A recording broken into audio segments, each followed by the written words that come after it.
I'm writing this, knowing that they will not believe me.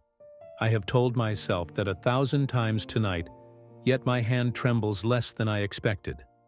Perhaps I no longer care whether anyone believes me. Does it matter when these are my last hours? The night is late, the whiskey is gone, and the bells, dear God. Those distant bells from the church are ringing again. I can hardly stand the sound. If you are reading this, I am likely already gone.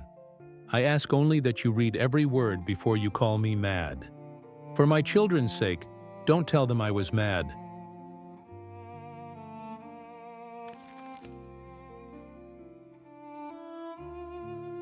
The night he came. I was 9 years old when the man in the red coat came for me. Our house stood at the edge of Miller's Hill, back when snow still blanketed Indiana like it meant something. I remember the fire dying low, my parents asleep, and that particular stillness that only exists on Christmas Eve. We didn't celebrate Christmas the way we do now. There were no gifts or Christmas trees. It was a meal with some of the family we don't see very often to celebrate the birth of Christ. Still, the cold winter night was always quiet and still. Then came the sound of bells, not the bright kind that dance on horses, but a dull metallic clatter, like chains dragged on ice. Maybe my father had gotten up to get wood for the fire. Maybe he was dragging the axe to chop a couple of logs, but the sound was different. I went to see what he was doing. When I got to our living room, I froze. The floorboards creaked. A shape loomed by the hearth, bent beneath the ceiling.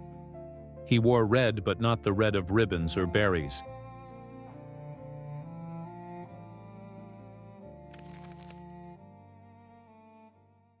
His coat was the dark shade of old blood, stiff with age and soot.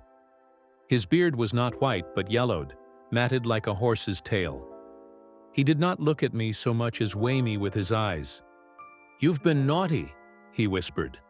The words were rough as coal dust. Naughty ones work for repentance. He was carrying a large burlap sack on his back. I saw the lumps inside move as he studied me.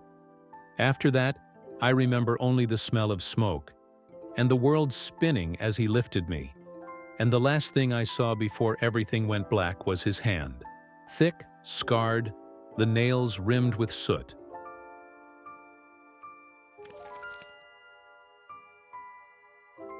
The workshop. When I woke, I thought I had died. The room was dimly lit by lanterns that burned low and sickly yellow. The air reeked of oil and rust. There were others there, children, silent and hollow-eyed. We were all shackled to beds. The chains were thick without any chance of breaking. Before light broke, the man with the red coat came in, ringing a loud bell.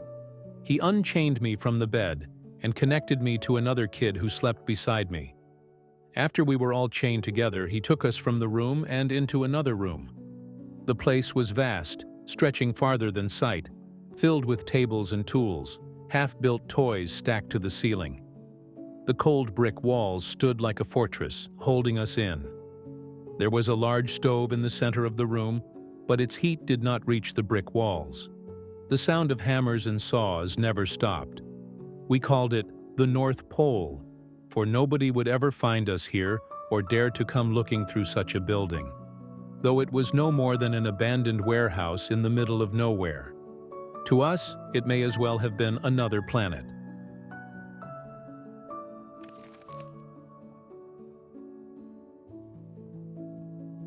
The man in the red coat ran everything.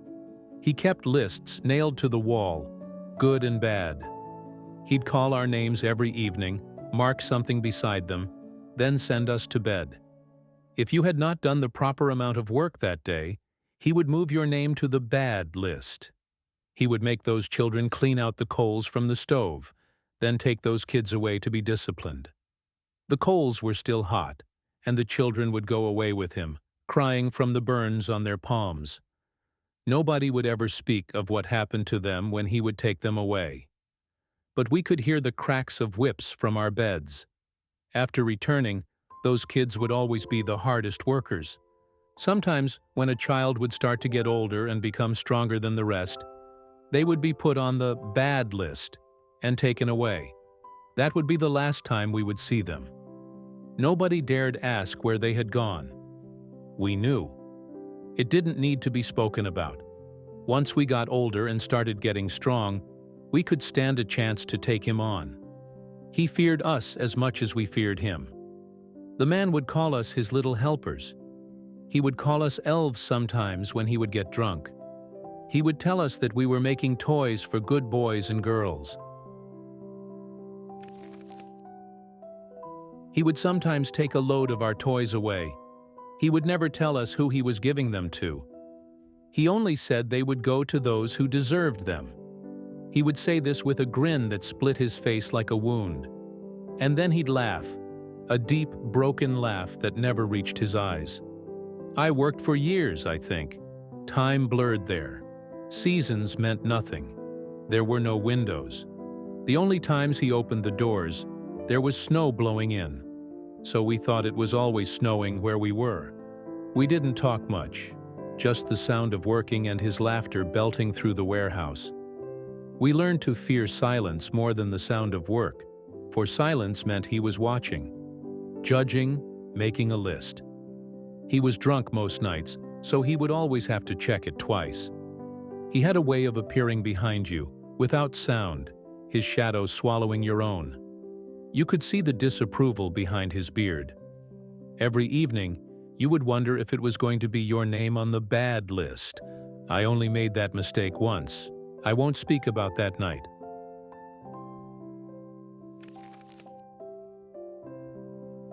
The escape. I must be careful here. It is not my wish to shock, only to be understood. When I was older, 15, maybe 16, I knew my time was short.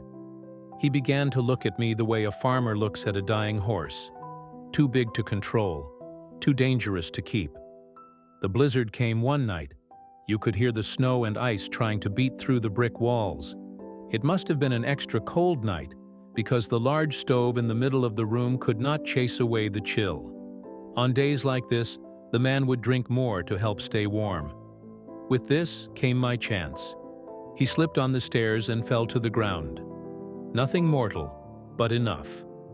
Since I was one of the oldest now, all the other kids did as I instructed. I led them over to him. I was able to snatch the keys before he had a chance to get back up. I unlocked myself as quickly as I could and went to unlock the child I was shackled to. But he was too fast and grabbed the child. I ran.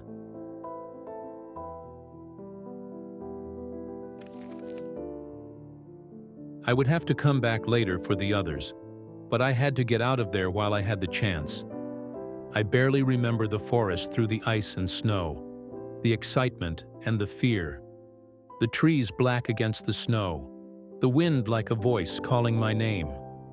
I remember falling, crawling, until a train's whistle cut through the night. A farmer found me at dawn, half frozen by the tracks. I told him everything. He smiled sadly and said I'd had a terrible dream. He took me to town and dropped me off at the police station. They thought I was delusional. They said they would find me a good home to stay at with new parents until they could find out where my parents were. 2 nights later, the house in the woods burned to ash. They said lightning must have struck it. I tried to believe them, but deep down, I knew he was covering his tracks. I never saw any of those children ever again.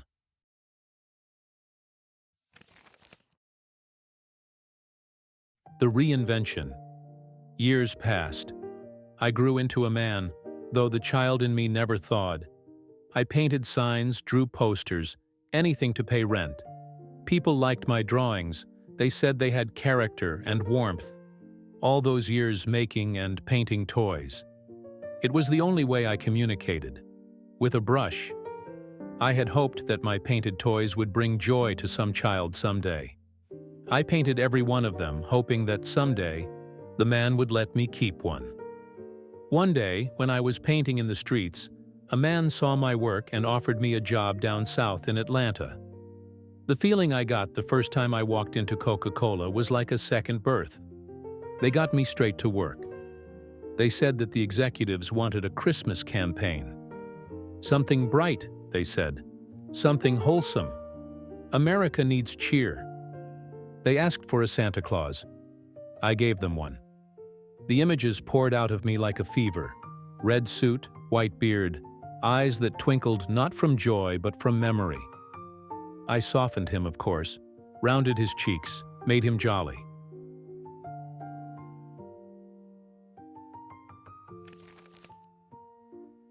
I made him everything I had wished that he would be. I gave him elves so no one would think of children. I put him in the North Pole, so far away that no one would search for it. And I told them, "Good children get presents, bad ones get coal." It sounded innocent enough, but it was a warning, disguised as a myth. My warning. I knew he was still out there. I didn't want a single child to fall on the bad list again. I did what I could to make them believe that they should always be nice and never naughty. The campaign was a triumph. Everywhere I looked, I saw red. They said I'd made Christmas feel modern. I sometimes wonder if that was the moment I damned us all.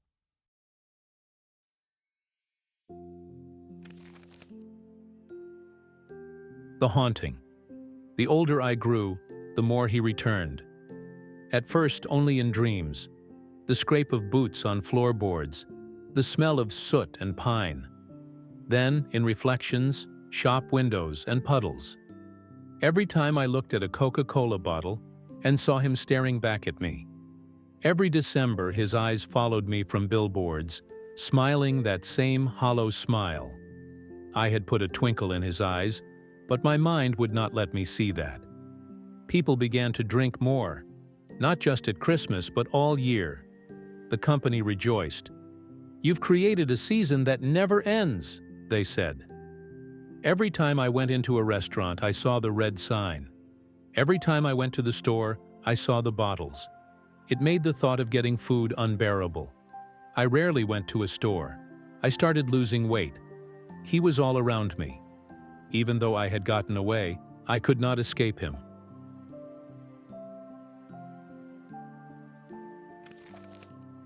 The red of his coat multiplied 1,000,000 times, marching through every grocery store and television set. Children sang songs to him. Parents lied for him. And every bottle, every billboard, was another chain, another bell, another hand reaching out from that endless snow. I realized then that he had never died. He didn't need to. He'd become America.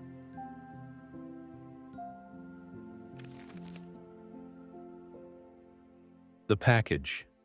Last night a knock came at my door. No one was there. Only a small brown parcel was left on the step, tied with twine. Inside was a wooden toy. A crude thing, rough edges, splintered paint. One of mine. I knew my work. It was old and worn, but I knew my brushstrokes. Attached was a note. "You've been very good, Thomas. The world believes in me now. Thank you." I heard bells after that. Not outside. Inside. In the walls. The rafters. The sound I've heard all my life, closer than breath. The sound that has brought joy and laughter to so many children and families. Now, like bangs to a soldier, I am taken back to those cold brick walls, painting toys with blistered hands. I know what that means. He's here again. Perhaps he never left.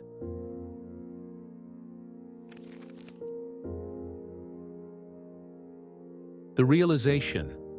If anyone finds this letter, remember, I was not trying to create a monster. I was trying to bury one. But the truth is, he won. The man in the red coat took a handful of children. The Santa I created took generations. He doesn't need chains or snow anymore. He has jingles and slogans. He doesn't punish with whips and hot coals, but with cravings that never end. We built his workshop again, and we call it civilization. Sometimes I think of the others, the children who never escaped. I imagine them grown, scattered around the world. Knowing that I made him famous, brought him into every home. But I know that they are not scattered around the world. I know that they are not grown. I'm the only one of them left. I have spent my life pretending to be sane, pretending that the things I saw were just dreams. But tonight, I can no longer pretend. The bells are louder now. He's coming for me.